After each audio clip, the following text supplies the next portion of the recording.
आइए ना आपको बताते हैं। आज से 15 वर्ष पहले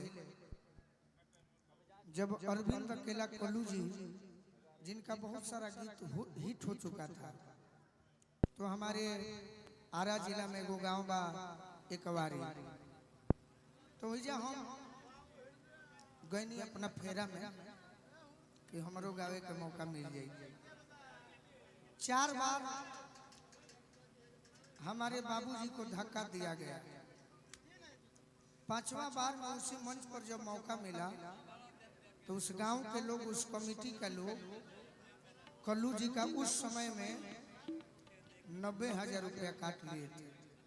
मैं 2 गीत गाया था, तो उस समय से मुझे अनुभव मिला कि ये भी एक बच्ची आई है हमारी बहन, अगर एक लाइन गुनगुनाएगी। कोई भगवान को नहीं जानता, कोई समय को, परिस्थिति को नहीं जानता कि हो ना हो, इसे कोई नहीं जानता है। बबीता किन्नर जी को कोई जानता था? कितना अच्छा होगा। तो मुझे अनुभव मिला है कि क्यों ना इस लड़की का भी एक लाइन सुना जाए। कौन गारंटी बाकी का जानी है सबसे बढ़िया गाती ना गाई तो फिर हम माइक ले बनी, हम खड़ा बनी, फिर हम सुना दे। तू एक लाइन गा दे।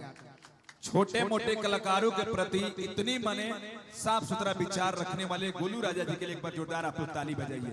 ये अपनी निजी जीवन की संघर्ष की कहानी को दर्शाए हैं कि मेरे साथ जो गेम हुआ था, कहीं ना कहीं हो सकता है कि जिस कलाकार के प्रति हम लोग सोच रहे हैं कि बाद में गवाया जाए, हो सकता है कि हमसे पहले वो गाए और इस कार्यक्रम में कुछ अच्छा बेहतर कर जाए, सबके दिलों पे अपनी छाप छोड़ जाए। तो कहीं ना कहीं आपकी इस विचार को मैं सराहना करता हूं कि गोलू राजा जी आज भी आप छोटे मोटे कलाकारों के प्रति सबके लिए एक सम्मान विचार रखते हैं। यही एक कलाकारों की पहचान होनी चाहिए, अपने से छोटों कलाकारों के लिए जिनके मन में स्नेह, प्यार और भाव हो। कहीं ना कहीं गोलू राजा जी इस बात को आज यहाँ पे तमाम यूट्यूबर भाइयों के बीच इस बात को सिद्ध कर दिए हैं। और रियल में आपका जिसके ऊपर हाथ पड़ जाता है, मैं सोशल मीडिया से बहुत माहिर इंसान हूँ, हमेशा अपडेट देखते रहता हूँ।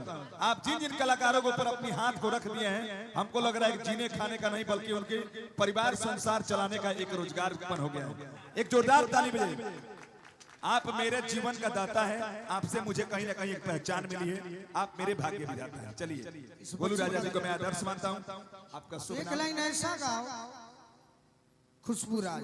अच्छा चलिए, गायिका खुशबू राज जी हैं, मैं चाहूंगा कि निडर होकर के गाना है, डरना नहीं है। नहीं, हमसे नहीं डरना, ऐसा गीत गाइए।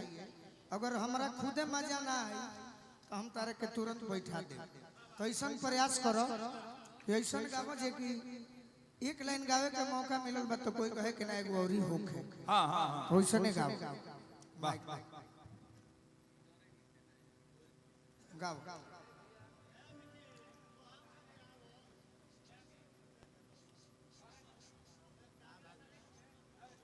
अदिति तैयार है। एक जनी कहत रही अपने पति से कि सब जन के गावना हो गइल बटे, अभी ले हमार ना भई। हेलो हेलो हेलो, कहत रही कि पिया करवा लहो गावनवा, कि पिया करवा लहो गावनवा, कि पिया करवा लहो गावनवा। ए राजा हो, बस बस बस बस, बहुत सुंदर। हम तारा से मुरुद हो गए नहीं जे बजावे हाँ जी, कि पिया करवा लो गावना, पिया करवा लो गावना, पिया करवा लो गावना, पिया करवा लहो गावनवा। ए राजा हो, अरे मत कहो।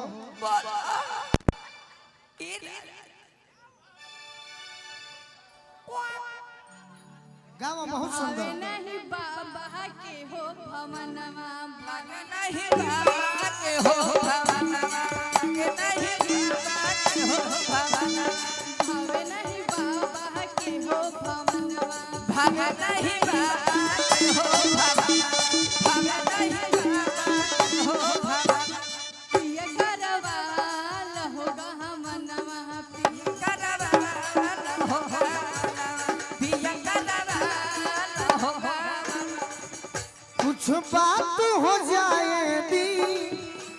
मुलाकात हो जाएगी तनी धीर धरिया सैया कुछ रात हो जाएगी तनी धीर धरिए सैया कुछ रात हो जाएगी अपिया करा हो भावना पिया करवाना हो कि होता चोली में गुदगुदी खोज लहंगासी होता एथी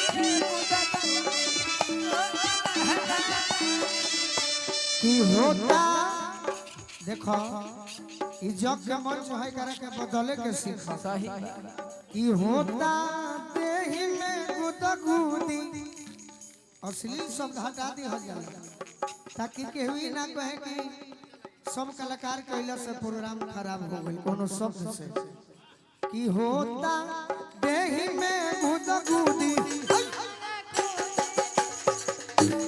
होता एही गुदगुदी घरवा चलते बहुत सुंदर गाओ कि पिया करवाला होगा हेलो हम सुधारे लगल का रात में कम करो एकरा के राम बाबू भैया एक समय था